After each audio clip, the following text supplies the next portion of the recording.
Hi friends, कैसे हो आप लोग। आज के इस क्लास में डिस्कस करेंगे मैथ का एक बहुत ही शानदार टॉपिक जिसका नाम है रियल नंबर। और रियल नंबर से रिलेटेड जितने सारे क्वेश्चंस आपके बोर्ड एग्जाम में देखने को मिलते हैं, मैं उन सारे क्वेश्चंस को एक एक करके आप लोग को बहुत ही बढ़िया और सरल तरीका से बताऊंगा। और जितने भी स्टूडेंट जो इस चैनल पे नए हैं, प्लीज़ इस चैनल को सब्सक्राइब जरूर कर दीजिएगा, क्योंकि अब से लेकर एग्जाम तक मैं हमेशा आप लोगों को मतलब मैथ का क्लास लेके आता रहूँगा और एक एक टॉपिक को मैं बहुत बढ़िया से समझाने का प्रयास करूँगा। चलिए देखना प्रारंभ करते हैं आज का क्लास क्या कहता है। पहला नंबर क्वेश्चन, आप लोग वीडियो के अंत तक जरूर बने रहिएगा, क्योंकि एक से बढ़ के एक क्वेश्चन देखने को मिलेगा आप लोगों को। चलिए देखते हैं पहला नंबर क्वेश्चन क्या कह रहा है। पहला नंबर क्वेश्चन कह रहा है 135 एवं 225 का मसा यूक्लिड विभाजन एल्गोरिथम का प्रयोग कर ज्ञात करें। देखिए, इस टाइप का क्वेश्चन हमेशा 2 नंबर में एक रहता ही है, और बस इसका सिंपल सा कंसेप्ट है। क्या कह रहा है कि 135 एवं 225 का मसा यूक्लिड विभाजन एल्गोरिथम का प्रयोग करके ज्ञात करने के लिए। तो देखिए, जो संख्या दिया हुआ है उसमें पहले बड़ा संख्या कौन है और छोटा संख्या कौन है, ठीक ना। तो हमको उस अनुरूप मान लेना है, ठीक है। 2 संख्या दिया हुआ है, एक को हम ए मानेंगे और दूसरा को हम बी मानेंगे, ठीक ना। तो 12 वाला संख्या क्या है जी, इसमें 12 वाला संख्या 225, तो ए को मान लिए 225 और बी को मान लिए 135। कोई दिक्कत? देखिए, 12 वाला को 12 मानेंगे ए और छोटा वाला को बी मानेंगे, कोई दिक्कत है?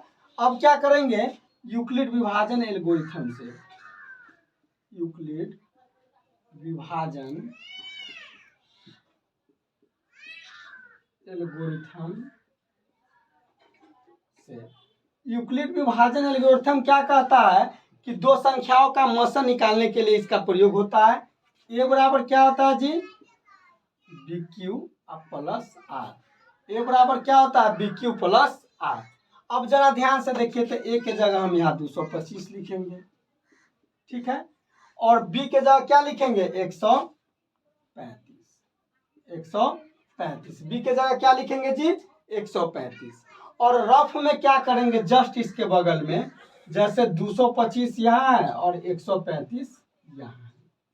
अब देखिए यह कितना मर्तबे लगेगा, जिसे आप लोग भाग विधि से बनाते हैं ना, तो जैसे 1 मर्तबे लगेगा तो 135।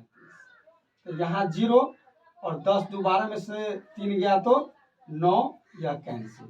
तो 135 गुने 1 आप प्लस 90 लिखेंगे तो कोई दिक्कत है? देखिए तो जरा ध्यान से, 135 गुने 1 प्लस 90, क्योंकि 135 में 1 से गुना किया और 90 मतलब मेरा शेष आ गया, ठीक है। तो यहाँ क्या है, r does not equal to 0 है, मतलब r 0 के बराबर नहीं आया। तो इस प्रोसेस के पुनः हम आगे बढ़ाएंगे। अब क्या करेंगे, 135 मेरा यहाँ आ जाएगा, ठीक है, और 90 मेरा यहाँ आ जाएगा, बी के स्थान पे आ जाएगा, कोई दिक्कत है? अब क्या करेंगे, पुनः 135 में 90 से लगा देंगे, तो 1 मर्तबे 90, यहाँ कितना हो जाएगा जी, 45, ठीक है। तो यहाँ 90 गुने 1 प्लस 45। तो यहाँ भी मेरा r 0 नहीं आया, तो r यहाँ पर क्या हुआ, r does not equal to 0। अब पुनः क्या करेंगे, अब यह मेरा a का काम करेगा 90, तो 90 बराबर 45, ठीक है। और 90 में 45 से भाग देते हैं, देखिए यहाँ 90 में 45 से भाग देते हैं तो 45 दूना 90, यह कैंसिल हो गया, मतलब 0 आ गया शेष। तो 45 गुने 2 प्लस 0, 45 गुने 2 प्लस 0, कोई दिक्कत? तो इसका मतलब क्या आ गया, शेष जहाँ पे 0 आ जाएगा वहाँ पे इस प्रक्रिया को हम लोग को छोड़ देना है। तो यहाँ r इक्वल टू 0 हो गया, तो इसीलिए क्या हो जाएगा, 225 और 135 का मसा, 135 का मसा कितना हो जाएगा जी, यही 45 हो जाएगा। क्या हो जाएगा, 45 हो जाएगा। बताइए, जरा सा ही प्रॉब्लम है समझने में। चलिए आगे देखिए। चलिए अब दूसरा नंबर क्वेश्चन क्या कह रहा है। दूसरा नंबर क्वेश्चन कह रहा है HCF ऑफ 306, 657 बराबर 9 दिया है, तो एलसीएम ऑफ 306, 657 ज्ञात कीजिए। देखिए इस टाइप का क्वेश्चन 100% एक रहता है, ठीक है। तो या ऑब्जेक्टिव में भी मिल जाएंगे या तो नहीं तो 2 नंबर में मिलेंगे। देखिए यहाँ दिया हुआ है क्या, मतलब 306 और 657 का मौसा कितना दिया हुआ है 9, तो 306 और 657 का हमको क्या ज्ञात करना है, मौसा ज्ञात करना है, एलसीएम ज्ञात करना है लसा। तो आप लोग पहले यहाँ देख लीजिए ध्यान से, एक सूत्र आप लोग जानते हैं, एलसीएम गुने एचसीएफ बराबर क्या होता है, दो संख्याओं का गुणनफल। देखिएगा एचसीएफ गुने एलसीएम बराबर क्या जानते हैं, दो संख्याओं का गुणनफल। यहाँ पे तो एलसीएम हमको पता करना है तो एलसीएम ठीक है, और एचसीएफ क्या दिया हुआ है इस दोनों संख्या का 9, और दो संख्या में एक संख्या है 306 और दूसरा है 657, दूसरा क्या है 657। तो यहाँ से समीकरण की तरह हल कर लेंगे। अब 9 से इसको काट दीजिए, ठीक है, 9 3 27 और 9 4 36, तो एलसीएम बराबर क्या हो जाएगा। अब 34 में 657 से हम लोग क्या करेंगे, गुना कर देंगे, तो 22,338 आएगा। 22,000 कितना आ जाएगा जी, 338, 22,338 आ जाएगा। बहुत सिंपल था, चलिए आगे देखते हैं। तीसरा नंबर क्वेश्चन देखिए क्या कह रहा है। तीसरा नंबर क्वेश्चन कह रहा है अभाज्य गुणनखंड विधि द्वारा 8, 9 और 25 का एचसीएफ और एलसीएम ज्ञात कीजिए। देखिए इस टाइप का क्वेश्चन भी 100 में 500% गारंटी के साथ मैं कहता हूँ एक रहता है, इसलिए ध्यान से देखिएगा क्या क्या दिया हुआ है। 8, 9 और 25 का एचसीएफ और एलसीएम ज्ञात करना है, ठीक है।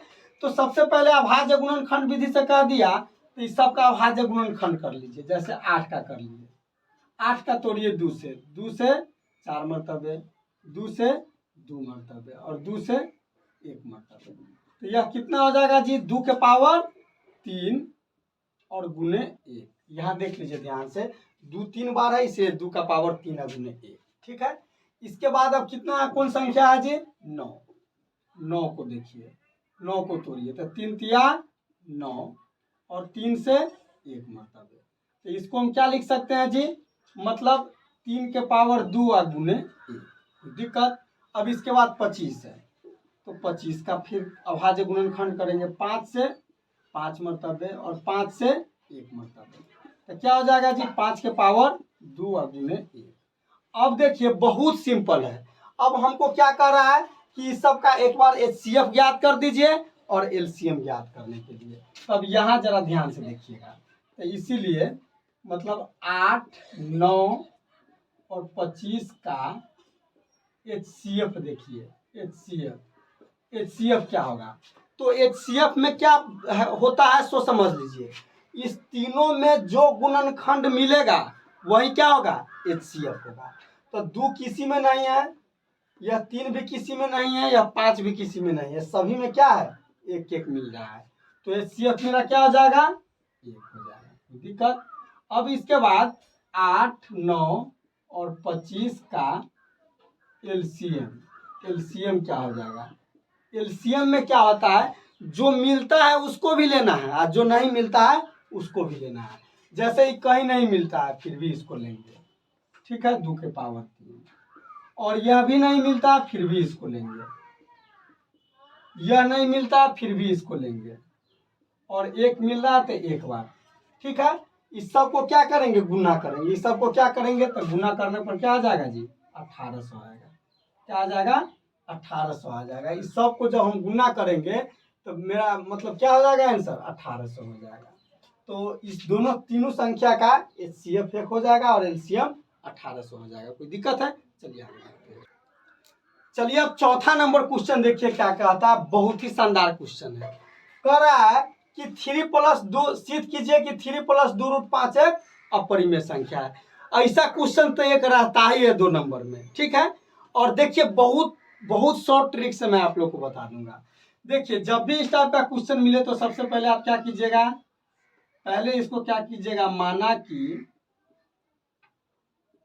3+2√5 एक परिमेय संख्या है। क्या है? परिमेय संख्या है जो पी वाई क्यू के रूप का है, पी वाई क्यू के रूप का है, जहां पी और क्यू पूर्णांक है तथा Q does not equal to 0 है। जरा ध्यान से देखिए, क्या कीजिएगा, सबसे पहले इसको, यह परिमेय है सिद्ध करना, तो इसको हम लोग क्या मानेंगे? परिमेय। माना कि 3 + 2√5 एक परिमेय संख्या है जो कि पी वाई क्यू के रूप का है, जहां पी और क्यू क्या है? पूर्णांक है, और Q does not equal to 0 है। ठीक है, तो अब इसके बाद देखिए, अब क्या करेंगे, यहाँ जो मान लीजिए पी वाई क्यू के रूप का है, तो यह जो है 3 + 2√5 क्या हो जाएगा? बराबर पी वाई क्यू। कोई दिक्कत? यह 3 प्लस में है तो उधर ले जाएंगे तो क्या हो जाएगा जी? माइनस। तो यहाँ हो जाएगा 2√5 बराबर पी वाई क्यू -3। कोई दिक्कत? तो 2√5 बराबर यहाँ क्यू एलसीएम, तो पी -3 क्यू। कोई दिक्कत? अब यह जो 2 गुना में है तो उधर जाएगा तो क्या हो जाएगा? बट्टा में, मतलब भाग में। तो √5 बराबर क्या हो जाएगा? P - 3Q अब बटे 2Q। यहाँ तक कोई दिक्कत है? यहाँ तक कोई दिक्कत है? अब जरा देखिएगा ध्यान से, यहाँ P और Q पूर्णांक है, अतः P - 3Q और 2Q भी पूर्णांक होगा। जरा ध्यान से देखिए, बहुत सिंपल बात है। यहाँ P और Q पूर्णांक है तो इसीलिए P - 3Q और 2Q भी क्या हो जाएगा जी? पूर्णांक हो जाएगा। क्यों? क्योंकि पूर्णांक का गुणनफल, योगफल, अंतर, भाग सब क्या होता है? पूर्णांक होता है।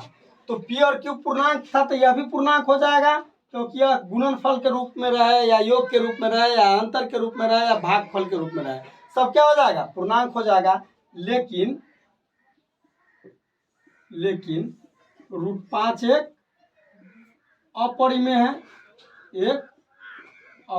है, √5 क्या होता है जी? अपरिमेय होता है। ठीक है, हम जानते हैं कि एक अपरिमेय जो होता है सो पूर्णांक के बराबर नहीं होता है। हम जानते हैं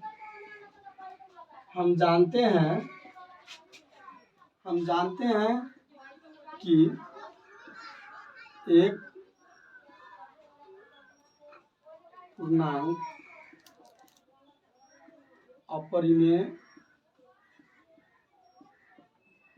के बराबर नहीं होता है,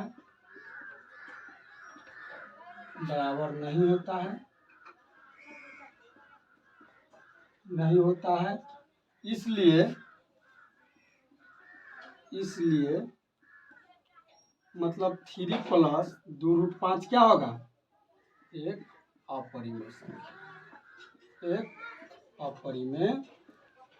संख्या है। कोई दिक्कत है समझने में? यही ना हमको प्रूव करना था। चलिए आगे देखते हैं। देखिए 5वां नंबर क्वेश्चन क्या कह रहा है?